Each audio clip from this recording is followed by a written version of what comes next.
Iran हमेशा से हमारा मित्र देश रहा है। हमेशा हम उसने भी हमारे लिए बोला है और हमारे देश ने भी उसके लिए बोला। और ये बहुत शर्म की और बहुत बेइज्जती की बात है कि एक बर्बाद मुल्क जो हर लिहाज से बर्बाद था, जो हमारी मीडिया भी ये दिखाती थी सुबह शाम तक कि पाकिस्तान बर्बाद है, रो रहा है, 500 का 1000 का पेट्रोल हो गया है, वो उसकी इतनी हैसियत में आ गया कि वो मजस्ता करा रहा है। ईरान से हमारे इतने बढ़िया संबंध रहे हैं सदियों सदियों से। उस संबंध को तिलांजलि देते हुए हमारे देश के प्रधानमंत्री जाके इजराइल में खड़े होते हैं। मध्यस्थता की मध्यस्थता वो मक्कार मुल्क करवा रहा है, तो इसकी बात पे तो भरोसा ही नहीं किया जा सकता। इससे तो धोखा भी हो सकता है ईरान को। तो ये मक्कार मुल्क रहा है, इसकी बातों पे भरोसा नहीं करना चाहिए। इसमें हमारे प्रधानमंत्री जी की कहीं ना कहीं जो है गलती रही है कि वो जाके गले मिल के फ़ोटो खिंचा रहे हैं, मदरलैंड फादरलैंड कर रहे हैं। चीन के साथ भी उसके संबंध अच्छे हैं, ईरान के साथ भी उसके संबंध अच्छे हैं। सबसे पहले जिन देश के जहाज़ों को हॉर्मुज़ से निकलने की परमिशन मिली उसमें पाकिस्तान था, भारत नहीं था पहले, भारत बाद में आया। तो आप उसकी फॉरेन पॉलिसी हमसे बेहतर है। शायद वो हमारी पुरानी नीतियों पे चल रहा है और हमने अपनी नीतियाँ बदल ली हैं। प्रधानमंत्री और भाजपा की सरकार को अपनी विदेश नीति को फिर से रीएड्रेस करना चाहिए, फिर से देखना चाहिए। और भारत के देशों, भारत के लोगों के लिए ये बहुत बड़ा नुकसान है। ईरान हमारा स्ट्रैटेजिक पार्टनर था, लंबे समय से पार्टनर था, कन्वेंशनल पार्टनर था, ऐतिहासिक तौर पर हमारा साथी था और हमें उसके संबंध का नुकसान हुआ है और हमको इसको रीथिंक करना चाहिए।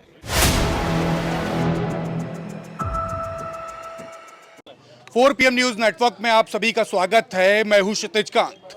आप देख रहे हैं कि खाड़ी देश में, मिडिल ईस्ट में काफ़ी दिन से युद्ध चल रहा है। ईरान, इजराइल और अमेरिका युद्ध लड़ रहे थे, लेकिन इसी बीच में खबर आती है कि पाकिस्तान ने मध्यस्थता की है और युद्ध अगले 2 हफ्ते के लिए रुक गया है। सोशल मीडिया एकदम से ट्रेंड कर रहा है और कह रहा है कि ये जो मौका था भारत के हाथों में आ सकता था अगर प्रधानमंत्री नरेंद्र मोदी इजराइल में ना जाते। ईरान से जिस तरीके से पहले मित्रता थी, अगर वो रहती, इस तरीके की बातें चल रही हैं। पाकिस्तान एक टेररिस्ट देश घोषित है पूरे विश्व में, लेकिन अब बात हो रही है कि पाकिस्तान विश्व शांति की बात कर रहा है। इसके बाद जो पाकिस्तान का ऑरा है वो बढ़ा है। इस तरीके की बातें भी सोशल मीडिया पर चल रही हैं। भारत जो लगातार मैत्री की बात करता है, भारत जहां पर अगर धर्म की बात की जाए तो यहाँ पर एकजुटता की बात होती है, हिंदू मुस्लिम सिख ईसाई आपस में भाई भाई की बात होती है, लेकिन इस घटना के बाद तमाम बातें होने लगी विश्व पटल पर। हम बात करेंगे। सर, नाम क्या हुआ? जी, मुझे तारिक कहते हैं। तारिक भाई, अब पाकिस्तान ने मध्यस्थता की है जो मिडिल ईस्ट में जो युद्ध चल रहा था, ये मौका भारत के पास भी आ सकता था। इस तरीके की बातें हैं, सोशल मीडिया में तमाम सारी बातें चल रही है। आम आदमी क्या सोच रहा है, आप लोग क्या सोच रहे हैं? देखिए, बिल्कुल सही बात आपने उठाई है। और हम लोग, भारत हमेशा से एक शांति प्रिय राष्ट्र रहा है जी। और हमने हमेशा युद्ध नीति का विरोध किया है, हमेशा से। अटल जी ने भी हमेशा से ये बात कही थी अपने दौर में कि इजराइल को जो फ़िलिस्तीन की ज़मीन है वो खाली करना पड़ेगी। ईरान हमेशा से हमारा मित्र देश रहा है। हमेशा हम उसने भी हमारे लिए बोला है और हमारे देश ने भी उसके लिए बोला। और ये बहुत शर्म की और बहुत बेइज्जती की बात है कि एक बर्बाद मुल्क जो हर लिहाज से बर्बाद था, जो हमारी मीडिया भी ये दिखाती थी सुबह शाम तक कि पाकिस्तान बर्बाद है, रो रहा है, 500 का 1000 का पेट्रोल हो गया है, वो उसकी इतनी हैसियत में आ गया कि वो मध्यस्थता करा रहा है। अगर मोदी जी चाह लेते, और मोदी जी चाह लेंगे तो विश्व में क्या नहीं हो सकता है, जो चाहेंगे वो हो जाएगा। अगर वो चाह लेते तो ये मध्यस्थता का काम मोदी जी को करना चाहिए था, क्योंकि देश के प्रधानमंत्री वो हैं। देश उनसे उम्मीद करता है कि जब इंटरनेशनल लेवल पे कोई बात होगी तो हमारे प्रधानमंत्री आगे आएंगे। वो नहीं आए और युद्ध से एक दिन पहले वहाँ चले गए। और उसमें हमारी जो एजेंसीज़ हैं, जो हमारी ये गृह विभाग है, ये उसका बहुत बड़ा फेलियर है कि दूसरे दिन अटैक होने जा रहा है और हमारे प्रधानमंत्री जी वहाँ जा रहे हैं और फादर और मदरलैंड की बात कर रहे हैं। ये बहुत अफसोस की बात है। ये देश के लिए, मैं समझता हूँ, पाकिस्तान मध्यस्थता कर रहा है, ये हमारे लिए बहुत कष्ट की बात है। फिर कह रहा हूँ आपसे, ये काम हमको करना चाहिए था। इसमें पाकिस्तान कर रहा है, चाइना कर रहा है, ये दोनों हमारे शत्रु मुल्क हैं। वो एक्टिव हैं, हम नहीं एक्टिव हैं। और हमेशा से हमारी नीति रही है, युद्ध विरोध की हमारी नीति रही है कि हम लोग कभी भी नहीं चाहते हैं कि युद्ध हो। खैर, सीज़ फायर हुआ है, आपने बात सही कही, आम जनमानस का नुकसान होता है, बड़े पैमाने पर तबाही आती है। और ईरान एक ऐसी अगर उसकी आप ये देखिए ज्योग्राफी ऐसी है कि उस पे कुछ नुकसान होगा तो विश्व पे असर पड़ता है, वर्ल्ड ट्रेड पे असर पड़ता है, पड़ा। यही उसका दबाव था और उसने मुबारकबाद देना चाहेंगे ईरान को भी कि बहुत अच्छी लड़ाई, साहस तो दिखाया उन्हीं ने, घुटने तो नहीं टेके। विश्व शांति की बात हिंदुस्तान करता है। अगर बात की जाए अभी जो युद्ध चल रहा था ईरान इजराइल अमेरिका का, उसमें मध्यस्थता पाकिस्तान ने कर दी, 2 हफ्ते के लिए युद्ध रुक गया। ये मौका भारत के पास हो सकता था, ऐसी बातें सोशल मीडिया पर चल रही हैं। आप लोग कैसे देखते हैं? देखिए, एक चीज़ जान लीजिए, युद्ध के परिणाम सदैव भयावह होते हैं और युद्ध के खिलाफ हर आदमी खड़ा होता है। जी। लेकिन जब अशांति हो तो युद्ध बहुत ज़रूरी है, क्योंकि शांति लाने का काम सिर्फ युद्ध ही कर सकता है। अमेरिका लड़ा, ईरान लड़ा, इजराइल की तरफ से अमेरिका लड़ रहा था, ईरान अपने सपोर्ट से लड़ रहा था, सारा विश्व एकटक होकर देख रहा था। दोनों तरफ पक्षकार लोग खड़े थे, विरोध में खड़े थे और समर्थन में खड़े थे। विश्व का सबसे बड़ा उपभोक्ता देश भारत, तो यहाँ की अगर वो विश्व का सबसे बड़ा उपभोक्ता देश भारत है तो हर चीज़ का असर भी भारत पर पहले पड़ता है। पड़ा भी, लोगों ने देखा, डीजल पेट्रोल की क्राइसिस देखी, गैस की लंबी लाइनें देखी, और ये लंबे समय में जाके इसमें सुधार होगा या स्थिति सामान्य हो पाएगी। लेकिन दिक्कत इस चीज़ की है कि जो भारत सरकार जिस तरह से उनके लोग आकर टीवी चैनलों पे, अखबार पे इतना बड़ा बड़ा महिमा मंडन करते थे, उसकी सच्चाई क्या है? भारत को विश्व किस निगाह से देख रहा है? आज का भारत, ये अभी आपने कल रात में देखा, अमेरिका थैंक्स दे रहा है पाकिस्तान को, ईरान दे रहा है थैंक्स पाकिस्तान को, जबकि ईरान से हो, अमेरिका से हो, अगर कोई चीज़ खरीदारी का मामला हो तो ये आप मान के चलिए कि हमारा वो 15%, 20% से ज़्यादा पाकिस्तान खरीदने में सक्षम नहीं।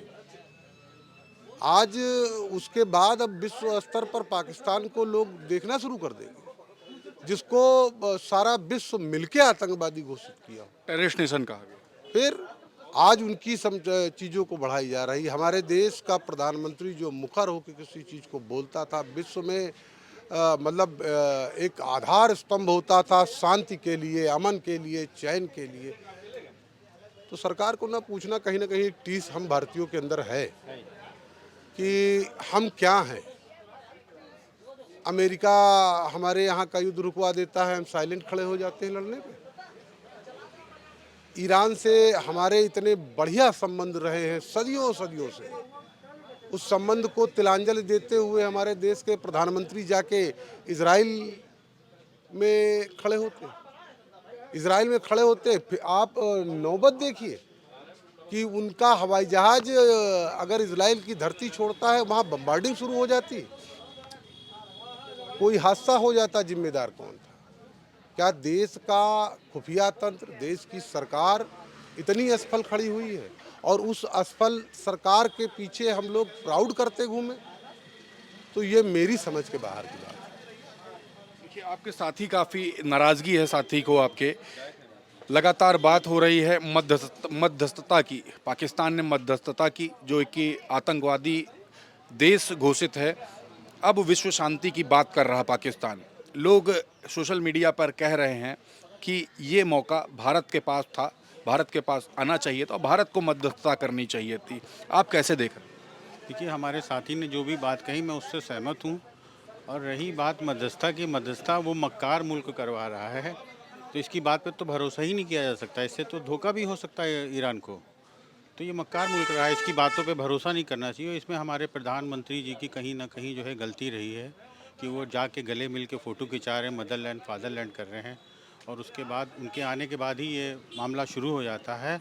तो ये हमारे लिए बहुत शर्म की बात है। और जबकि ईरान हमारा जो है वो दोस्त मुल्क रहा है, उस पेट्रोल उसके यहाँ प्रतिबंधित था बेचने के लिए, तो भारत पेट्रोल आता तो उसने वहाँ के पैसे से, IDBI बैंक उन्हीं के पैसों से खुला हुआ है।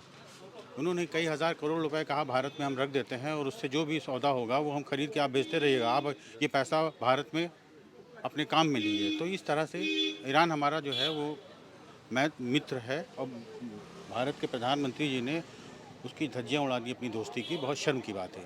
बिल्कुल, देखिए नाराज़गी है लोगों के अंदर इस मुद्दे को लेकर। सर, यही सवाल आपसे भी रहेगा, कैसे देख रहे हैं ये जो मध्यस्थता की है पाकिस्तान ने, भारत को लेकर के तमाम सवाल किए जा रहे हैं कि भारत के पास ये मौका हो सकता था, आप कैसे देखते हैं? ऑफ कोर्स, मतलब जिस रीजन में हम रहते हैं, हमारे रीजन में एक पड़ोसी देश है पाकिस्तान, और मुझे लगता है कि 10, 15, 12, 13 साल पहले जो भारत की स्थिति होती थी उस पे पाकिस्तान पहुंचता दिख रहा है। आप देखिए, सिक्योरिटी काउंसिल यूनाइटेड नेशंस की, वहाँ पाकिस्तान चुना जाता है, उसको सबसे ज़्यादा वोट मिलते हैं। आप रशिया के साथ उसके संबंध अच्छे हैं, अमेरिका के साथ उसके संबंध अच्छे हैं, आप देख ही रहे हैं कि वो मध्यस्थता कर रहा है। चीन के साथ भी उसके संबंध अच्छे हैं, ईरान के साथ भी उसके संबंध अच्छे हैं। सबसे पहले जिन देश के जहाज़ों को हॉर्मुज से निकलने की परमिशन मिली उसमें पाकिस्तान था, भारत नहीं था पहले, भारत बाद में आया। तो आप उसकी फॉरेन पॉलिसी हमसे बेहतर है, शायद वो हमारी पुरानी नीतियों पे चल रहा है और हमने अपनी नीतियाँ बदल ली हैं।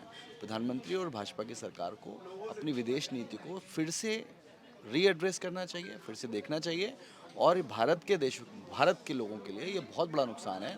ईरान हमारा स्ट्रेटेजिक पार्टनर था, लंबे समय से पार्टनर था, कन्वेंशनल पार्टनर था, ऐतिहासिक तौर पर हमारा साथी था, और हमें उसके संबंध का नुकसान हुआ है और हमको इसको रीथिंक करना चाहिए। बिल्कुल, तो ये देख रहे हैं, हम लोगों से बात कर रहे हैं। ईरान, इजराइल और अमेरिका का एक बड़ा युद्ध हुआ, काफ़ी नुकसान हुआ। विश्व शांति की जब बात की बारी आई तो पाकिस्तान ने मध्यस्थता की। 2 हफ्ते के लिए ये युद्ध रुका तो, लेकिन सवाल खड़े होने लगे, जो आतंकी देश घोषित है वो कैसे विश्व शांति की बात कर रहा है और उसकी चर्चा पूरे विश्व में हो रही है। कहा जा रहा है कि भारत का पड़ोसी देश है, दुश्मन देश है। ये मौका भारत के पास होना चाहिए था, लेकिन भारत के पास ये मौका नहीं आया। यहाँ के जो लोग हैं वो क्या कुछ सोच रहे हैं, आपको मैंने वीडियो के माध्यम से दिखाया। आप लोग क्या सोच रहे हैं कमेंट बॉक्स में लिखिए और जुड़े रहिए 4 PM न्यूज़ नेटवर्क के साथ। ग्राउंड रिपोर्ट के लिए मैं हूं क्षितिज कांत, कैमरा पर्सन शुभम के साथ 4 PM न्यूज़ नेटवर्क के लिए। धन्यवाद।